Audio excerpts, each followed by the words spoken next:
بسم اللہ الرحمن الرحیم۔ سبق نمبر 3، قرآن مجید کا پڑھنا پڑھانا حیات المسلمین میں سے۔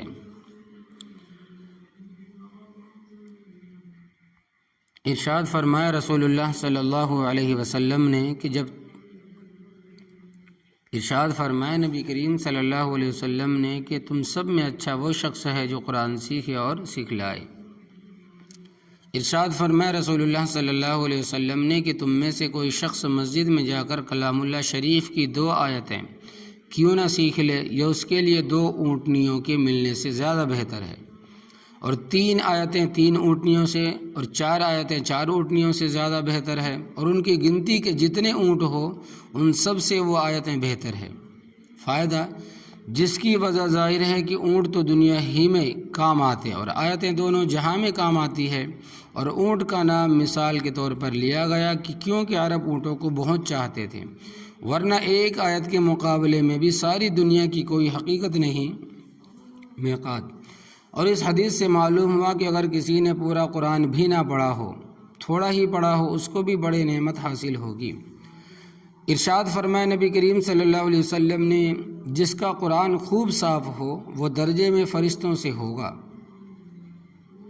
جس کا قرآن خوب صاف ہو وہ درجے میں فرشتوں کے ساتھ ہوگا، جو بندوں کے اعمال نامے لکھنے والے اور عزت والے اور پاکی والے ہیں۔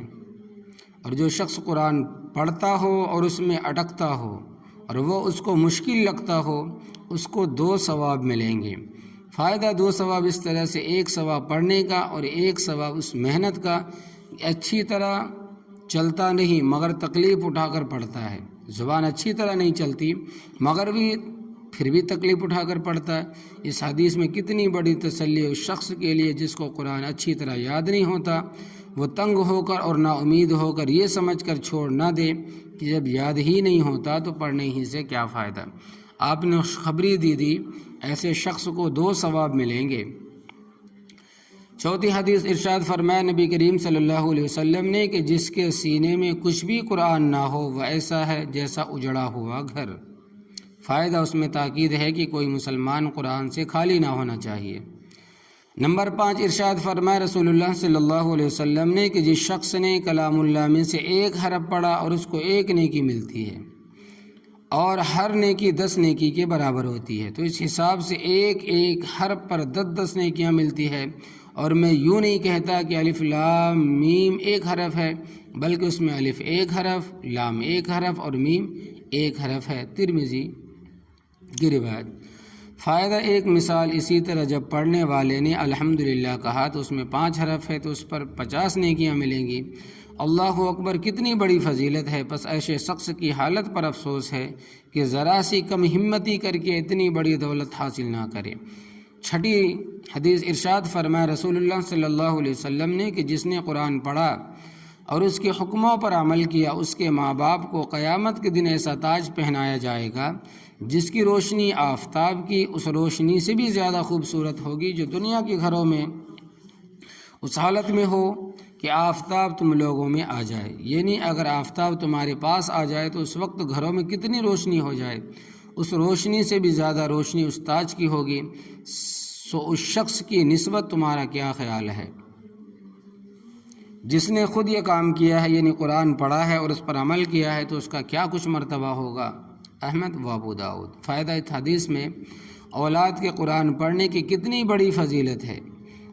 سب مسلمانوں کو چاہیے کہ اولاد کو ضرور قرآن پڑھائیں، اور لڑکوں کو بھی اگر کاروبار میں پورا پڑھانے کی فرصت نہ ہو تو جتنا پڑھا سکو، جیسا حدیث نمبر 2 میں معلوم ہوا، اور اگر حفظ نہ کرا سکو تو ناظرہ ہی پڑھاؤ، اور اگر حفظ کرانے کی توفیق ہو تو سبحان اللہ، اس کی اور بھی فضیلت ہے، جیسا ابھی اس کی حدیث لکھتا ہوں۔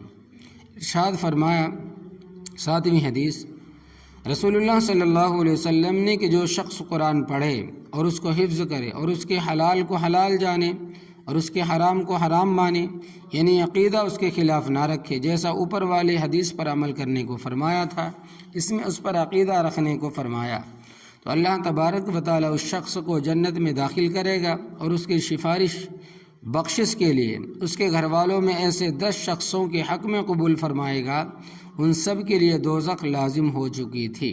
احمد و ترمذی ابن ماجہ کی روایت ہے۔ اس حدیث میں حفظ کرنے کی فضیلت پہلے سے بھی زیادہ ہے، اور ظاہر ہے کہ گھر والوں میں سب سے زیادہ قریب کے علاقہ والے ماں باپ ہے۔ تو یہ سفارش بخشش کی ماں باپ کے لیے یقینی ہے، تو اس نے اپنی اولاد کو حافظ بنانے کی فضیلت کس درجے کی ثابت ہے۔ 8ویں حدیث، ارشاد فرمایا رسول اللہ صلی اللہ علیہ وسلم نے کہ دلوں کو بھی کبھی کبھی زنگ لگ جاتا ہے، جیسے لوہے کو زنگ لگ جاتا ہے جب اس کو پانی پہنچ جاتا ہے۔ عرض کیا یا رسول اللہ صلی اللہ علیہ وسلم، وہ کون ہے، وہ کون چیز ہے جس سے دلوں کی صفائی ہو جائے، دلوں کا زنگ دور ہو جائے؟ آپ نے فرمایا کہ موت کا زیادہ دھیان رکھنا اور قرآن مجید پڑھتے رہنا۔ بہقی شعب الایمان میں ہے۔ 9ویں حدیث، حضرت جابر رضی اللہ تعالیٰ عنہ سے روایت ہے کہ رسول اللہ صلی اللہ علیہ وسلم ہمارے پاس تشریف لائے اور ہم قرآن پڑھ رہے تھے، اور ہم میں دیہاتی لوگ بھی تھے اور ایسے بھی تھے جو عرب نہ تھے، یعنی عربی نہ جانتے تھے۔ مطلب یہ کہ ایسے لوگ بھی تھے جو بہت اچھا قرآن نہ پڑھ سکتے تھے، کیونکہ دیہاتوں کی تعلیم کم ہوتی ہے، اور جو عرب نہیں ان کی زبان عربی پڑھنے میں زیادہ صاف نہیں ہوتی۔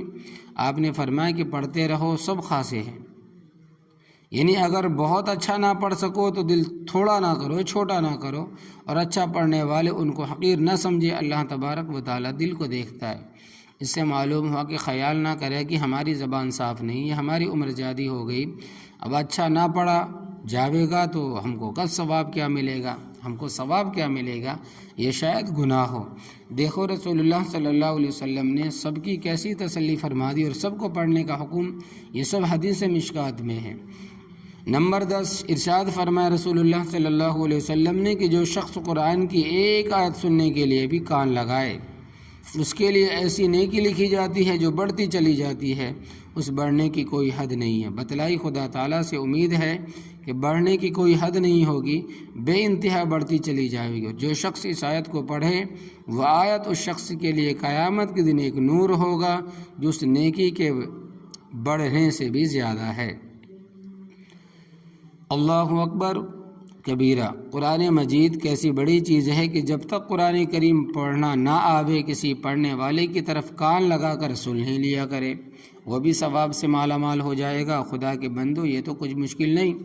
نمبر 11، ارشاد فرمائے رسول اللہ صلی اللہ علیہ وسلم نے قرآن پڑھا کرو، کیونکہ وہ قیامت کے روز اپنے پڑھنے والوں کے لیے سفارشی بن کر آئے گا اور ان کو بخشوا دے گا۔ نمبر 12، حدیث نمبر، ارشاد فرمائے رسول اللہ صلی اللہ علیہ وسلم نے قرآن کا پڑھنے والا قیامت کے روز آئے گا، قرآن یوں کہے گا کہ اے پروردگار، اس کو جوڑا پہنا دیجئے، بس اس کو عزت کا تاج پہنا دیا جائے گا۔ پھر اس کہا جائے گا کہ پروردگار اور زیادہ پہنا دیجئے، بس اس کو عزت کا جوڑا پہنا دیا جائے گا۔ پھر کہے گا کہ اے پروردگار، اس سے خوش ہو جائیے، بس اللہ تبارک و تعالیٰ اس سے خوش ہو جائے گا۔ پھر اس سے کہا جائے گا کہ قرآن پڑھتا جا اور درجوں پر چڑھتا جا، اور ہر آیت کے بدلے ایک ایک نیکی بڑھتی جائے گی۔ فائدہ اس پڑھنے اور چڑھنے کی تفصیل ایک اور حدیث میں آئی ہے۔ جس طرح سنبھال کر دنیا میں پڑھا کرتا تھا، رک کر ٹھہر کر دنیا میں پڑھا کرتا تھا، اس طرح پڑھتا ہوا اور چڑھتا ہوا چلا جا۔ جو آیت پڑھنے میں اخیر ہوگی وہاں ہی تیرے رہنے کا گھر ہے۔ یہ حدیثیں ترغیب سے لی گئی ہے، ترمذی، ابو داؤد، ابن ماجہ۔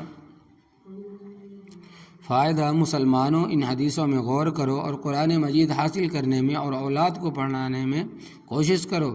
اگر پورا قرآن پڑھنے یا پڑھانے کی فرصت نہ ہو تو جتنا ہو سکے اسی کی ہمت کرو۔ اگر اچھی طرح یاد نہ ہوتا ہو یا صاف اور صحیح نہ ہوتا ہو تو گھبراؤ مت، اس میں لگے رہو، اس طرح پڑھنے میں بھی ثواب ملتا ہے۔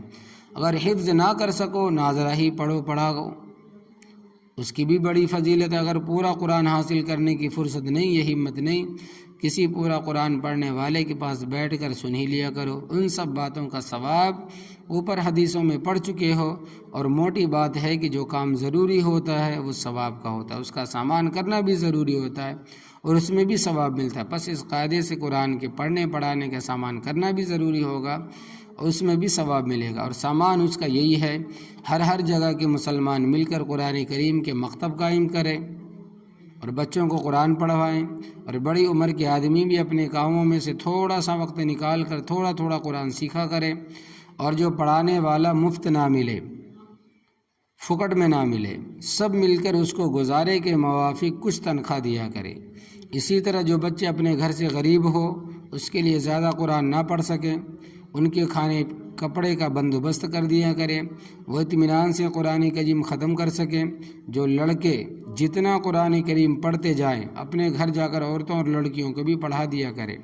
اسی طرح سے گھر کے سب مرد اور عورت قرآن پڑھ لیں گے۔ اگر کوئی سپارہ میں نہ پڑھ سکے، وہ زبان ہی کچھ صورتیں یاد کر لے۔ اور قرآن کے کچھ اور حقوق بھی ہے۔ ایک یہ کہ جو شخص جتنا پڑھ لے، خواہ پورا خواہ تھوڑا، وہ اس کو ہمیشہ پڑھتا رہا کرے تاکہ یاد رہے۔ اگر یاد نہ رکھا تو پڑھا بے پڑھا سب برابر ہو گیا۔ دوسرا یہ کہ اگر کسی کو قرآن مجید کا ترجمہ پڑھنے کا بھی شوق ہو تو بطور خود ترجمہ نہ دیکھے، اس میں غلط سمجھ جانے کا قوی اندیشہ ہے۔ اگر قرآن مجید کا ترجمہ پڑھنے کا شوق ہو تو بطور خود ترجمہ نہ دیکھے کہ اس میں غلط سمجھ جانے کا بہت بڑا اندیشہ ہوتا ہے، ڈر ہوتا ہے۔